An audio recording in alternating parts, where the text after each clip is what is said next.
Hi, I'm Bob.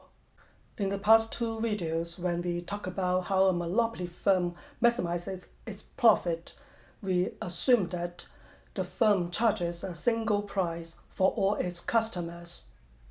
If the firm charges a same price for all consumers, it will set the price where its marginal revenue is equal to the marginal cost. All the consumers in the market purchase the good at the same price. The monopoly firm earns a profit that corresponds to the shaded rectangle area as shown in this graph. To simplify the analysis, I assume that the firm's marginal cost is a horizontal line. The monopoly firm's profit is the corresponding rectangle. If the monopoly firm can sell the same good to different customers for different prices, it may earn more profit. For example, the first consumer is willing to pay $10 for an ice cream cone. Suppose the monopoly firm knows exactly the consumer's reservation price. It can charge the consumer $10. And it also knows the second consumer's maximum amount of money she would like to pay for the good and charges her the reservation price of $9. If the firm can do that for each consumer, the monopoly firm can earn a profit that is equal to the triangle area, which is much larger than the profit it earns in a single price case. This practice is called price discrimination. To be specific, price discrimination is charging consumers different prices for the same good based on individual characteristics of consumers, membership in an identifiable subgroup of consumers, or on the quantity purchased by consumers. A firm must satisfy three conditions to practice price discrimination. First, a firm must have market power. Otherwise, it could not charge any consumer more than the competitive price. A monopoly firm can price discriminate, but a competitive firm cannot.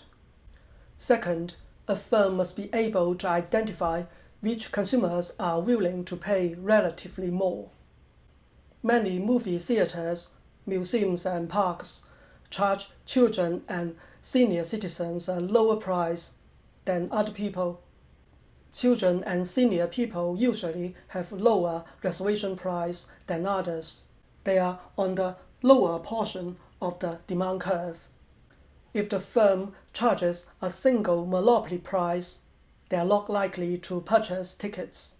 The firm can increase its profit by price discriminating, that is, charging them a lower price. Third, the firm must be able to prevent resale from customers that the firm charges a relatively low price to those whom the firm wants to charge a relatively high price. Price discrimination is ineffective if resale is easy because the consumers with high reservation prices will not buy from the firm. But the firm can find ways to make resale difficult. For example, the college football games tickets are sold to students at a lower price than to other people.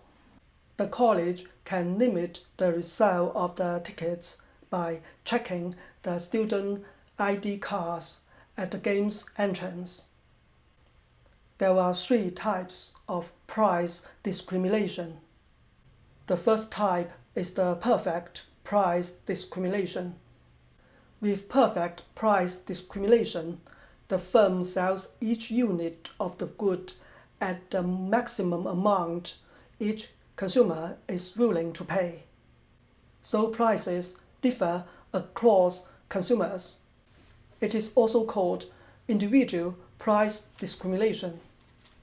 The firm charges each consumer her reservation price along the demand curve it faces.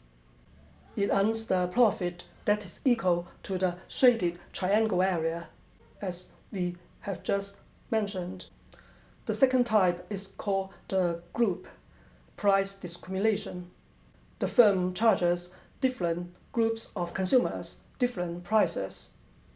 In practice, a firm is not likely to know each consumer's reservation price, so it sets its price based on observable characteristics of different groups of consumers.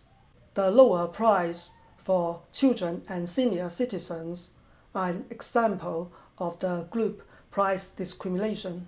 It is based on consumers' age. It could also be based on location. For instance, the zoo in the city I live charges resident adults $7, but it charges non-resident adults $14, double the price.